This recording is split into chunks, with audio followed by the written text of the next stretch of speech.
Oh dear, I've created a problem for myself by admitting that I listen to requests from my fans, and one such has taken a swipe at me.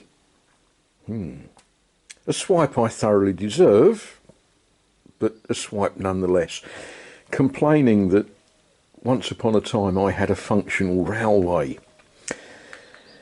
Yes, I did. And that's something that I'm going to remedy over the coming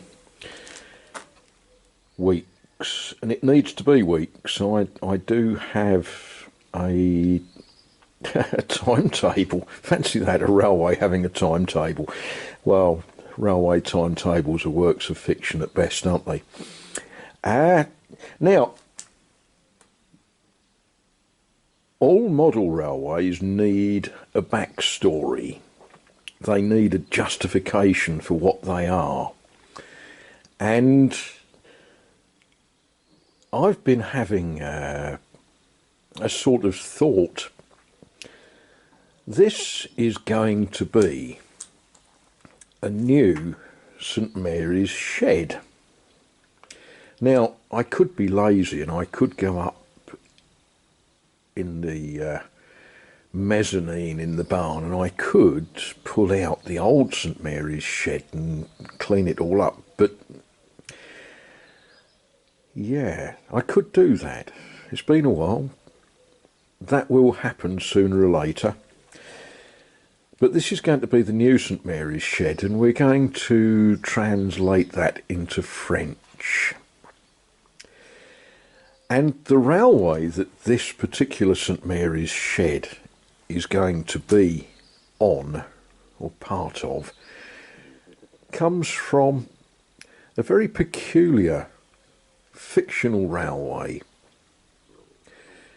And we imagine at some time in the mid-1850s, a group of businessmen with cigars and bow ties sat around a dining table eating the finest caviar and wondering how to fleece the unsuspecting potential shareholders in a railway.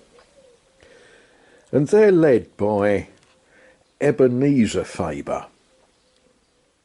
Now, Ebenezer Faber, he was a strange guy, very charming man, able to sell fridges to Eskimos and sand to Arabs. And he proposed to build a railway from a place called Vliegenvangers.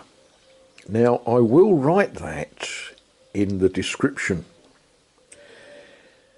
It's way in the cold north of what in those days we would have called the Low Countries, or Holland.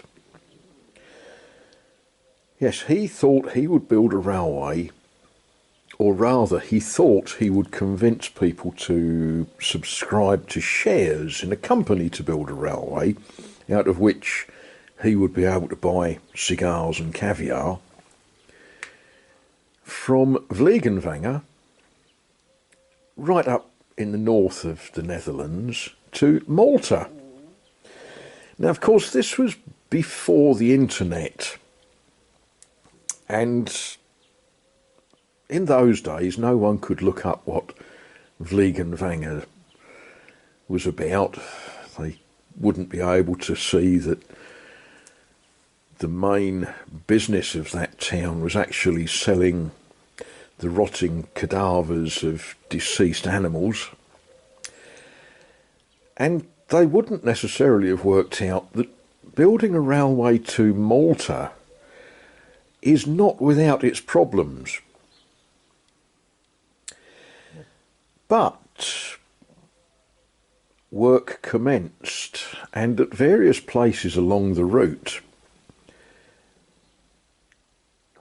the directors of the Vliegenvangers and Malta Railway, henceforth known as the V&M,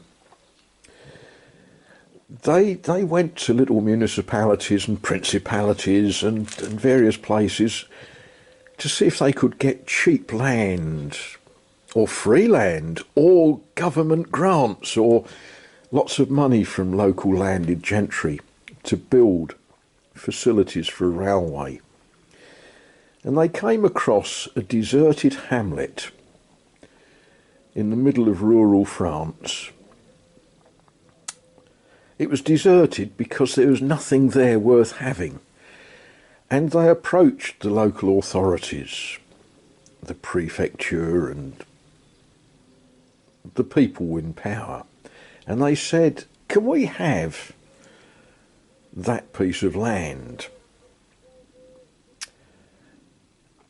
And they may have provided caviar and cigars to local politicians. I don't know. That's a wicked and terrible slander on the character of the local politicians. And they were granted what we could call a greenfield site.